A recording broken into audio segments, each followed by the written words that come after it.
السلام علیکم ورحمۃ اللہ وبرکاتہ اعوذ باللہ من الشیطان الرجیم بسم اللہ الرحمن الرحیم الحمد للہ رب العالمین والصلاة والسلام علی سید المرسلین وعلى آلہ وصحبہ اجمعین رب اشرح لی صدری ویسر لی امری واحلل عقدۃ من لسانی یفقہوا قولی رب زدنی علما اللہم فقہنا فی الدین ربنا لا تزغ قلوبنا بعد إذ هديتنا وهب لنا من لدنك رحمة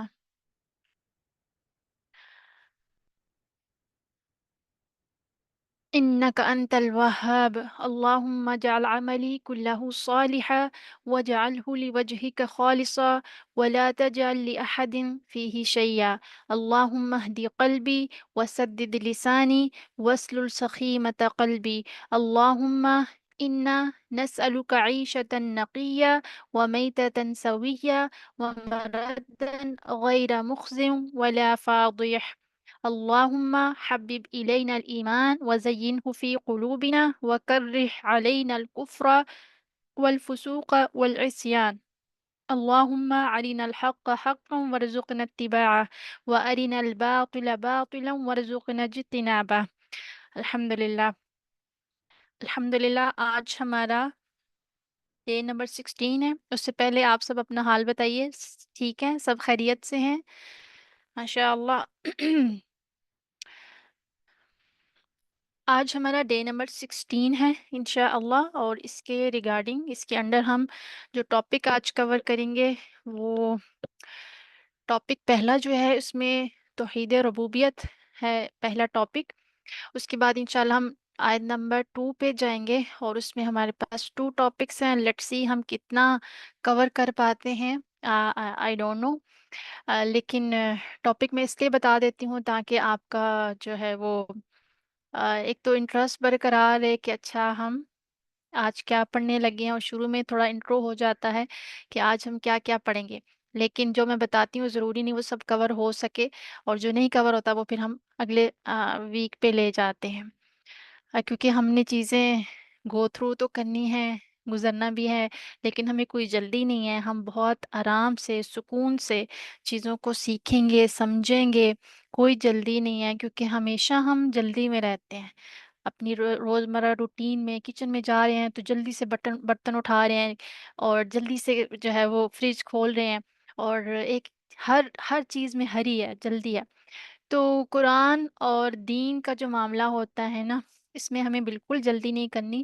جلدی موسٹلی کیا ہوتی ہے؟ شیطان کی طرف سے ہوتی ہے۔ تو ہم بڑے سکون سے، بڑے تحمل سے، بڑے غور و فکر کی اس پروسیس سے گزرتے ہوئے ہم انشاءاللہ اس سفر کو آگے لے کر جائیں گے، اس لیے ہمیں کوئی جلدی نہیں، اور ہوپ سو آپ کو بھی جلد آپ enjoy کر رہے ہیں اس اسموتھ سفر، although اٹس ویری سلو۔ آج دیکھیں 16 ہمارے ویکس ہو گئے ہیں، تو اس کے ساتھ ہی ہمارے 4 منتھس بھی ہو گئے ہیں، لیکن ابھی تک ہم سورۃ الفاتحہ کی پہلی آیت انشاءاللہ ہم کمپلیٹ کر دیں گے۔ لیکن ابھی دیکھیں ہم نے سورۃ الفاتحہ کی پہلی آیت کو لیا ہے، تو کتنا کچھ اللہ سبحانہ تعالیٰ نے ہمیں اب تک سمجھا دیا ہے، سکھا دیا ہے، اور اس میں سے ملٹیپل چیزیں ہوپ سو میرا حسن ظن ہے کہ عمل میں بھی آ رہی ہوں گی۔ اپنے آپ کو بیٹر مومن اور مسلم بنانے کے لیے آپ نے ورک آؤٹ شروع کر دیا ہوا ہوگا، اور میں بھی اس سے پہلے بھی آپ اچھے مسلمان، اچھے مومن ہوں گے، اچھی مومنہ ہوں گی آپ لوگ، لیکن مزید کیونکہ انسان وقت کے ساتھ ساتھ جیسے جیسے اس کا علم بڑھتا ہے اس کا عمل بھی تیز ہوتا ہے، کیونکہ عمل کے بغیر علم کی کوئی اہمیت نہیں ہے، آ، اس کی کوئی ویلیو نہیں ہے۔ تو جیسے جیسے ہم پڑھتے جا رہے ہیں ہم تھوڑا زیادہ کانشیس ہو رہے ہیں، اور معاملہ کرتے ہوئے ہم معاملہ فہمی کے ساتھ، اور کسی کے ساتھ بھی ڈیل کرتے ہوئے ہم کیا کرتے ہیں، سوچتے ہیں کہ اللہ کی نظر میں میری یہ ڈیلنگ کیسی ہوگی، اور جہاں پہ تھوڑی کمی رہ جاتی ہے وہ بھی خالش اندر کریٹ ہوتی رہتی ہے، اور سینسر بجتا رہتا ہے کہ نہیں یہاں پہ مجھے اس سے زیادہ بہتر میں کر سکتی تھی، جو کہ میں نہیں کر پائی۔ انشاءاللہ بیٹر لک نیکسٹ ٹائم. اپنے آپ کو ہم یہی تھپکی دیتے ہیں اور یہی دینی چاہیے. مایوسی بالکل نہیں کہ میں تو پڑھ بھی رہی ہوں تو کچھ ہو بھی نہیں رہا، کیا فائدہ میرے اتنی ٹائم سے پڑھنے کا، کوئی عمل میں بہتری نہیں آ رہی. اگر 5%، 10%، 20% بھی آ رہی ہے ڈیلی روٹین میں، آپ رک کے سوچتے ہیں کہ میرا یہ ایکشن اللہ کے ہاں کیسا ہے، تو یقین کیجئے آپ نے ایک بہت اچھا سٹیپ لینا شروع کر دیا ہے، اور آپ کو اللہ کی باتیں سمجھ آنا شروع ہو گئی ہیں. اللہ سبحانہ وتعالیٰ کی پریزنس، یا اللہ سبحانہ وتعالیٰ کے ساتھ جو ایک مومن کا معاملہ ہونا چاہیے نا کانشیسنس کے لیول پہ، وہ آپ کو سمجھ آنا شروع ہو گیا. تو اس پہ بھی الحمدللہ کہ اللہ سبحانہ وتعالیٰ نے اتنی ہمیں سمجھ دیا. تو آج ہمارے 4 months آلموسٹ کمپلیٹ سمجھ لے ہو گئے ہیں، اور ابھی ہم سورۃ الفاتحہ کی پہلی آیت کو انشاءاللہ ہوپ سو آج کمپلیٹ کر دیں گے.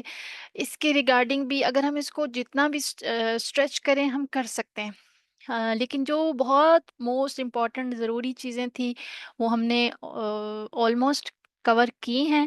آج جو ہے وہ ہم اس کو کنکلوڈ کریں گے، سمرائز کریں گے کہ سورۃ الفاتحہ کا جو پیغام، جو سورۃ الفاتحہ کی پہلی آیت کا جو سبق، جو لیسن، جو پیغام، جو میسج ہے، فائنل میسج، کہ اس ایک آیت نے میری زندگی پہ کیا امپیکٹ چھوڑا ہے یا چھوڑنا چاہیے. اللہ سبحانہ تعالیٰ نے یہ جو آیت ہمیں دی ہے، الحمدللہ رب العالمین، اس میں جہاں اور بہت ساری چیزیں ہم نے دیکھی تھی نا، اس میں تعریف دیکھی، شکر دیکھا، اس میں پھر ہم نے اپنی زندگی کو کھنگالا، جانچا کہ ہم کہاں کہاں شکر میں لیگ کر رہے ہیں، کیا کیا چیزیں ہیں جن کو ہم بودر نہیں کرتے، کنسیڈر نہیں کرتے، اور بس یوز کیے جا رہے ہیں وداؤٹ اینی پے بیک. ہم اللہ سبحانہ و تعالیٰ کے لیے اس لیول کا شکر ادا ہی نہیں کرے.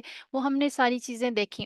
آج اس کا تھوڑا ڈفرینٹ پہلو ہم دیکھیں گے کہ جو اس آیت کا ہماری عقیدے سے کنیکشن ہے وہ کیا کنیکشن ہے. کیونکہ عقیدہ موسٹ امپورٹنٹ ایلیمنٹ ایک مسلمان کے لیے، ایک مومن کے لیے جو عقیدہ ہے وہ بہت ایک سمجھ لیں کہ بیک بون کی طرح ہے.